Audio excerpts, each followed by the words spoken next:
Doctor ortho, अब दर्द भी घुटने टेकेगा।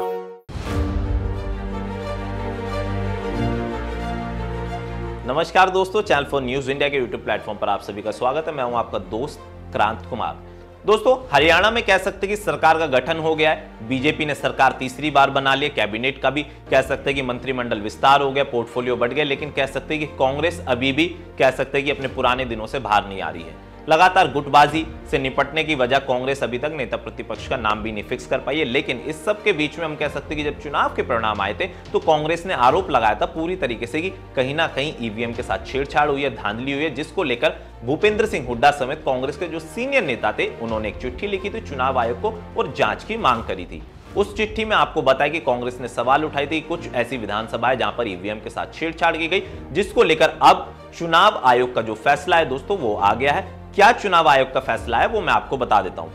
कांग्रेस की चिट्ठी के जवाब में दोस्तों, कांग्रेस की जो चिट्ठी लिखी थी उसके जवाब में चुनाव आयोग ने 1600 पेज की एक चार्जशीट कह सके या रिपोर्ट कह लीजिए या आप उसको कह सकते हैं कि एक सबूत के तौर पर जो चुनाव आयोग ने रिलीज करी है उसमें दावा किया गया है कि किसी भी तरह की हरियाणा विधानसभा चुनाव में धांधली नहीं हुई। चुनाव आयोग की तरफ से साफ कहा गया है कि अगर धांधली हुई होती तो साफ के सामने होता, क्योंकि ईवीएम को हैक करने का सवाल ही पैदा नहीं होता है।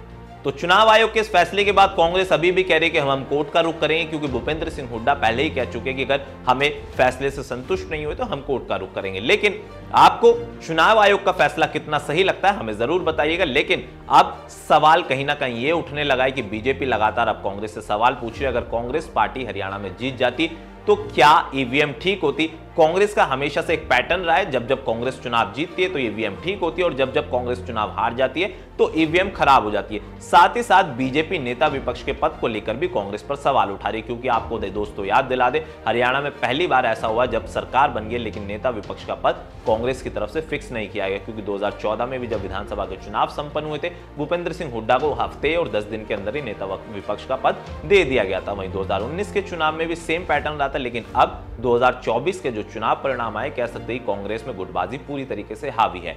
कुमारी शैलजा के जो समर्थन विधायक है, उनके समर्थक कार्यकर्ता वो भूपेंद्र सिंह हुड्डा को हटाने की मांग कर रहे। लेकिन जब ऑब्जर्वरों के साथ मीटिंग हुई थी, आपको याद होगा चंडीगढ़ में, जब अजय माखन, प्रताप सिंह बाजवा, अशोक गहलोत पहुंचे थे, उन्होंने विधायकों के साथ 1-to-1 बैठक करी थी और भूपेंद्र सिंह हुड्डा ने भी दिल्ली में अपना शक्ति प्रदर्शन किया। तो इसको लेकर कह सकते हैं कि भूपेंद्र सिंह हुड्डा ही क्या अगले नेता विपक्ष होंगे और क्या अब कांग्रेस चुनाव आयोग के फैसले को कोर्ट में चुनौती देगी। यह महत्वपूर्ण बात है, कमेंट करके हमें जरूर बताएं। आपको वीडियो कैसा लगा, बहुत बहुत शुक्रिया, नमस्कार, धन्यवाद। डॉक्टर ऑर्थो, अब दर्द भी घुटने टेकेगा।